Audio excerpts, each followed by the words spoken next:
The saga of the dystopian genre post-Hunger Games era has been an enlightening one, as creators are forced to workshop their cautionary concepts. But while this has given us some absolute showstoppers, others still fall into the world-building trap. Landing squarely in the middle is Motherland.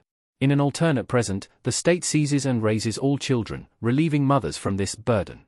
At one of the children's centers, a chance meeting prompts Cora, Miriam Silverman, to re-evaluate her past and her present.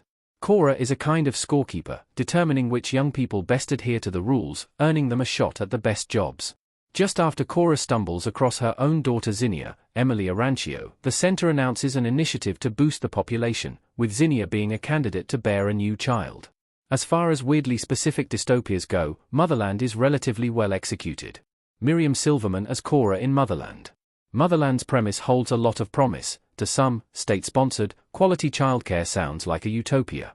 The movie nods to the real-world issues that this system might solve when children in this society are all given the same comfortable, if modest, upbringing, while adults, particularly women, aren't caught between raising a child and needing to work to support the child. The catch is that no one has the choice to raise their child if they wish, and must surrender them to Motherland.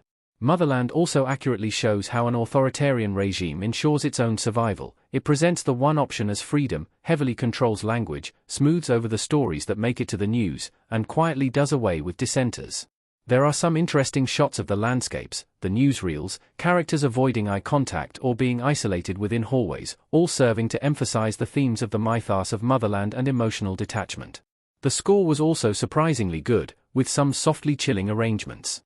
This vignette narrative unfortunately defaults a few times to characters making ill-advised choices or things going wrong in the most inconvenient way possible to keep the plot going.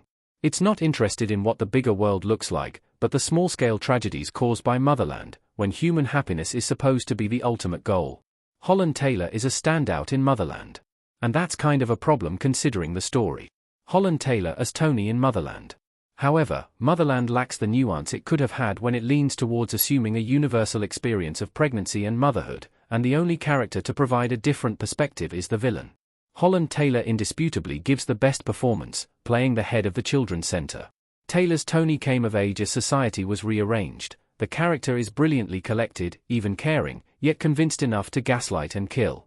She compellingly reveals how she never wanted to be a mother, but was pressured into it, and believes the new order saved her and the child. Silverman's performance balances stoicism and passion, though you wonder why Cora wasn't caught sooner when she is so obviously distressed, providing an also compelling voice about how the maternal loss she feels is normal. Arancio makes a decent debut, but more fascinating is Pearl Shin as seemingly harsh nurse Alice, who quietly uses her position to occasionally see her own daughter. Motherland starts extremely relevant conversations about what causes economic inequity and how the state decides who has the right to raise children.